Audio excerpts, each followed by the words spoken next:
साडी बदनसीबी है कि जिहड़ी सोच नूं बुलंद करन लई इन्नियां शहादतां होईयां गुरु काल दे विच, सोढी वंश दे विच, उस तों बाद पंथ खालसे ने बाबा बंदा सिंह बहादुर वर्गियां ने बहादुर बंदा सिंह बहादुर दा बेटा 4 साल दा उहदा पेट चाक करके उहदे मूंह तुन्निया।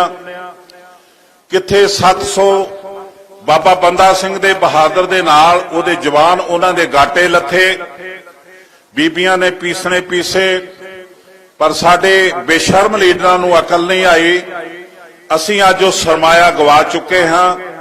साडा पुरातन सिखां दा लिखिया होया इतिहास, लिखियां होईयां बीड़ां अज कमेटी दस नहीं रही कि किहनूं दित्तियां ते क्यों दित्तियां ते कदों वापस आउणगीआं।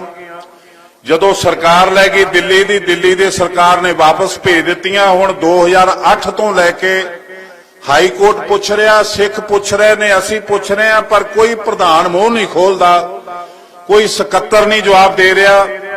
वो 500 तो वध बीणा ने, 28 तो वध हुक्मनामे गुरु साहब जी दे हथ लिखत ने, 2 जन्म साखियां ने, 2 दसम ग्रंथ दियां पुरातन बीणा ने। जे ये बीणा सानू ना मिलियां ते छापे दे गुरु ग्रंथ साहब दे सरूपां च जिहड़ियां हज़ारां गलतियां ने साडा तवाजन विगाड़ देणगियां, साडा बेस खत्म कर देणगियां। इतिहास विगड़ चुका है ते बाणी बदली जाऊगी। ये तुहाडा सारियां दा फर्ज बनदा है। दसम पातशाह दी पवित्र सोच नूं बचाउण लई, दसम पातशाह दी आत्मा नूं पवित्र रहे ते सानू अगवाई मिलती रहे, इसलिए पुरातन स्वरूप गुरुद्वारा प्रबंधक कमेटी दे खजाने च आउण। 500 के करीब स्वरूप ने पुरातन। उहदे विच बाबा हरदास जी वाली सुनहरी पोथी भी। इन्हां अकाली लीडरां नूं शर्म आवे कि ना आवे, तुसीं प्रभाव पाओ इन्हां ते, प्रबंधक कमेटी मजबूर होवे ये लिया के गुरु घर दी गुरु रामदास जी दी लाइब्रेरी दे विच सुशोभित होवे वो खजाना, ताकि साडी कौम दी होंद बची रहे। वरना असी अज भी नहीं ते असी कल भी नहीं। साडे दुश्मनां कोल जदों ये सरमाया पहुंच गया ते ये मिलावट तो बिना नहीं, उसदा कोई मकसद लिजाण दा, इन्हां नूं लुकाउण दा, इन्हां नूं गायब करन दा इको एक मकसद है। वो मकसद बड़े लंबे समय तो लगे ने। पहला तुहाडे कोल पुरातन स्वरूप मंगवा के इन्हां ने संस्कार कर दिते।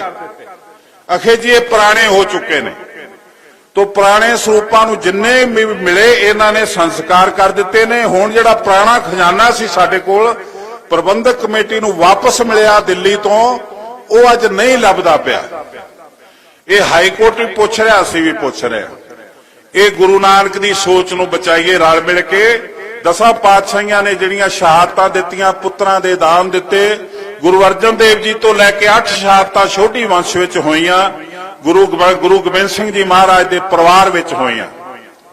तो कदी एक कवि ने श्रद्धांजलि दी दसम पातशाह नूं, खबर सरहंद से आना वह सुनकर तेरा फरमाना, अमानत थी अदा हुई तेरे इशार के सदके, तेरे परिवार पूरे दे पिए प्याले शहादत के, मेरे सरबंसदानी मैं तेरे परिवार के सदके।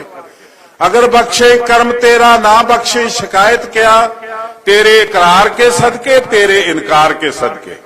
उस दसम पातशाह दी खुशी लैण लई असीं अपना जीवन सोहना बनाईए, बाणी दे नाल अपने मलीन होए हिरदे नूं साफ करिए, अपनी सुरत नूं साफ करके शब्द दे आसरे सुच्चा करिए, ताकि सुच्चे हिरदे विच सच्चे पातशाह दा निवास हो सके। तां ही सानू ये दिन मनाउणे ते गुरु साहब जी नूं श्रद्धांजलि होवेगी।